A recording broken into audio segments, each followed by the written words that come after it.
శక్తులన్నీ మనస్సులో పెట్టాడు. మరి మనస్సును ఎక్కడ పెట్టాలి?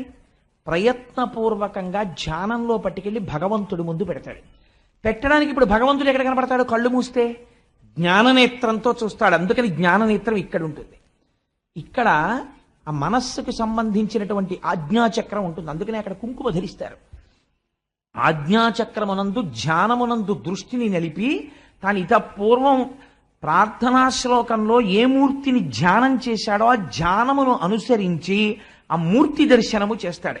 ఒక గాయత్రి చేస్తారు.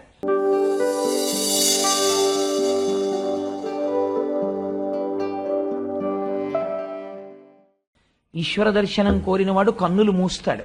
ఎందుకని? ఇంకా నామరూపాత్మకమైన జగత్తుని చూడడం ఆపాలి. చెవిని వినకుండా వెనక్కి తీసేసుకుంటాడు. వినికిడి శక్తిని ఏదో శబ్దం అవుతుంది, గ్రహించాడు. అంటే మరి ఎక్కడ పెట్టాలి ఇప్పుడు ఆ వెనక్కి తీసేసిన శక్తుల్ని? మనస్సులో పెట్టేస్తాడు తీసుకెళ్ళి. ఇప్పుడు ఈ శక్తులన్నీ మనస్సులో పెట్టాడు. మరి మనస్సును ఎక్కడ పెట్టాలి? ప్రయత్నపూర్వకంగా ధ్యానంలో పట్టుకెళ్ళి భగవంతుడి ముందు పెడతాడు. పెట్టడానికి ఇప్పుడు భగవంతుడు ఎక్కడ కనపడతాడు? కళ్ళు మూస్తే జ్ఞాననేత్రంతో చూస్తాడు. అందుకని జ్ఞాననేత్రం ఇక్కడ ఉంటుంది. ఇక్కడ ఆ మనస్సుకు సంబంధించినటువంటి ఆజ్ఞాచక్రం ఉంటుంది. అందుకని అక్కడ కుంకుమ ధరిస్తారు. ఆజ్ఞాచక్రమునందు ధ్యానమునందు దృష్టిని నిలిపి తాను పూర్వం ప్రార్థనా శ్లోకంలో ఏ మూర్తిని ధ్యానం చేశాడో ఆ ధ్యానమును అనుసరించి ఆ మూర్తి దర్శనము చేస్తాడు. ఒక గాయత్రి చేస్తారు. ముక్తా విద్రుమహేమలీలధవళఛాయైర్ముఖై స్త్రీక్షణై యుక్తామిందు నిబద్ధరత్నమకుటాం తత్వార్థవర్ణాత్మికాం గాయత్రీం వరదాం అని ఆ శ్లోకం చెప్పేసిన తర్వాత అటువంటి రూపాన్ని వెంటనే ఇక్కడ చిత్రించుకుంటాడు. ఇలా కళ్ళు మూసేస్తాడు. ఇంకా చెవిని విననివ్వడు. ఇప్పుడు ఈ మనస్సు ఎక్కడ పెట్టేశాడు? ఎర్రటి అమ్మవారి పాదాలు, ఆవిడ కట్టుకున్న ఎర్రటి చీర, ఆ చీర కుర్చీళ్లు జీరాడుతుంటే అమ్మవారి పాదాలకు ఉన్నటువంటి కంకణములు, దాని మీద పెట్టినటువంటి తామర పువ్వులు, తన తల తీసుకెళ్లి అమ్మవారి పాదాల మీద పెట్టి అమ్మవారి చల్లటి పాదాలు తన లలాటములకు తగులుతుంటే ఆ స్పర్శ సుఖాన్ని, అమ్మవారి పాదములు తన తలకి తగిలినటువంటి అనుభూతితో ఆనందపడిపోతూ కూర్చుంటాడు. నిజంగా బాహ్యమునందు తల తగిలిందా? తగలలేదు. కానీ ఇప్పుడు ఆయన అనుభూతి మాత్రం ఏమిటి? అమ్మవారి పాదస్పర్శను అనుభవిస్తున్నాడు. ఇది శంకరాచార్యుల వారు సౌందర్యలహరిలో చెప్తారు. కథాకాళీ మాత కదయ కలితాలక్తకరసం పిబేయం విద్యార్థి తవ చరణ నిర్వేజన జలం. విద్యార్థి అన్నమాట వేశారు శంకరాచార్యుల వారు. అమ్మ నేను ఇప్పుడు తాగుతానమ్మా నీ కాళ్ళు కడిగిన నీళ్లు అన్నారు.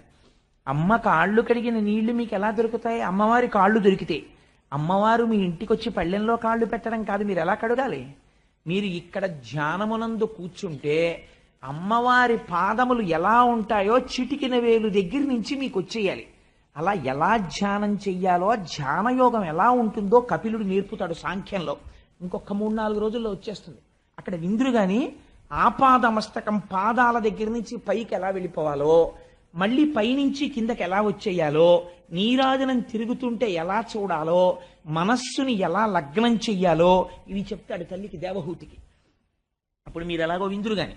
కాబట్టి ఇప్పుడు ఏమైంది? ఇంద్రియములు ఆయన చేత ప్రకాశిస్తున్నాయి, కానీ ఇంద్రియములకు ఆయన దొరకడం. ఇది ఎంత గమ్మత్తండి! అసలు ఆ కోణంలో మనం ఎప్పుడైనా ఆలోచించి ఈశ్వరుడి దగ్గరికి వెళ్ళి, మీకు పెద్ద సంస్కృతంలో పద్యమే చెప్పక్కర్లేదు, శ్లోకమే చెప్పక్కర్లేదు, ఈశ్వర ఏం అమరికయా నిజంగా, దీనితో బయటికి చూడగలను, కానీ చూడగలిగిన శక్తి దీని యందు ఎవరిచ్చాడో వాడిని ఇది చూడలేదు, వెనక్కి తిరిగి ఆ శక్తిని ఇది దర్శనం చేయలేదు. ఏం ఆశ్చర్యం! ఆ శక్తి ప్రసరణం జరిగేటటువంటి ఒక పనిముట్టంతేది.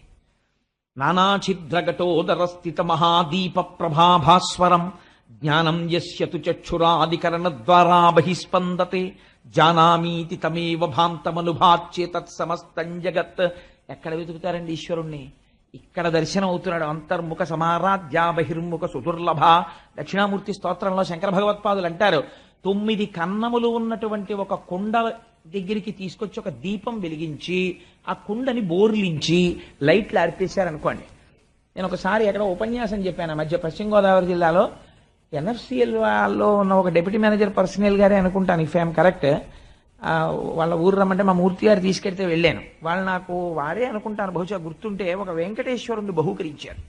నేను దాన్ని తీసుకొచ్చి అధాలాపంగా ఒక కబ్బోర్డు మీద పెట్టాను. పెట్టి ఆ రోజు రాత్రి ఏదో అవసరం కోసం అని చెప్పి బెడ్రూమ్లోంచి బయటికి వచ్చి ఏమిటి ఇంత వెలుతురుగా ఉంది ఏమిటి గది అని పైకి ఇలా చూశాను ఎక్కడి నుంచి వస్తుందో. అంత నిద్రమత్తులో బయటికి వస్తున్న వాడిని ఉలిక్కి పడ్డాను.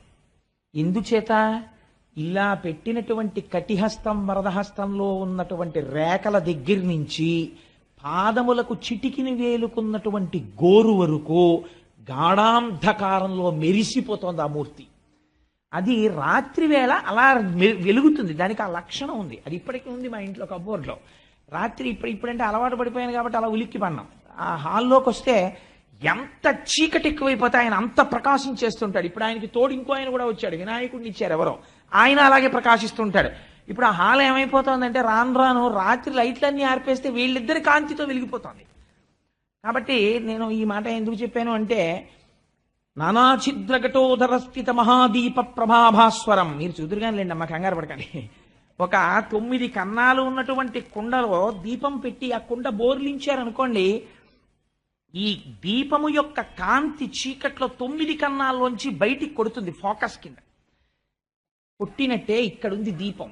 ఆ దీపపు కాంతి వాడు ఈశ్వరుడు. ఇక్కడున్నాడు నీవారస్సు కవత్తన్ వీపీతాభాస్వత్యనూపమా, దాని కాంతి ఊర్ధ్వమూలమధశాయి, పైకి కిందకి ఆ ఫోకస్ కొడుతోంది.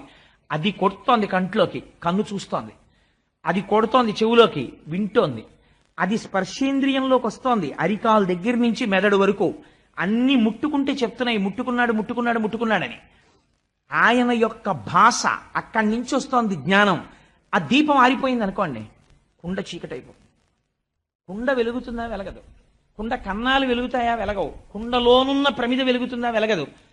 దీపపు కాంతి శిఖ ఉన్నదే, ఆ శిఖి ఆ జ్యోతిలోంచి వస్తోంది ఈ కాంతి అంతా. అందుకే దీపం ఉండగా ఇల్లు చక్క పెట్టుకో అంటారు మన వాళ్ళు.